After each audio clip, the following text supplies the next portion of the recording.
Das Wetter. Heute ist das Wetter sehr schön. आज मौसम बहुत खूबसूरत है. Die Sonne scheint. सूरज चमक रहा है. Und der Himmel ist blau. और आसमान नीला है. Es ist nicht so kalt.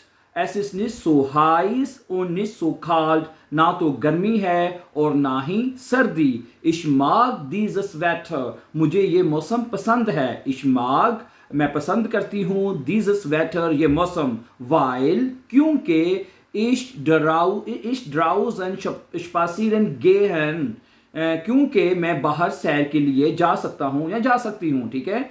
Weil ich draußen spazieren gehen oder Fahrrad fahren kann. या मैं साइकिल चला सकता हूँ. ठीक है. आपको पता है जब मौसम जर्मनी में अगर आप लोग रहते हैं तो अगर जर्मनी में मौसम बड़ा ओपन हो, ठीक है, सूरज निकला हो, जोने शाइन मतलब हो, तो लोग बाहर निकलते हैं साइकिलों पे, पैदल ये निकलते हैं. ठीक है. ओडा फारड फारन कान. और यहाँ मैं साइकिल चला सकता हूँ. इश होफे मैं उम्मीद करता हूँ 10 के S Morgan auch so bleibt. मैं उम्मीद करता हूँ कल भी ऐसा ही रहेगा. यानी मौसम कल ऐसा ही रहेगा.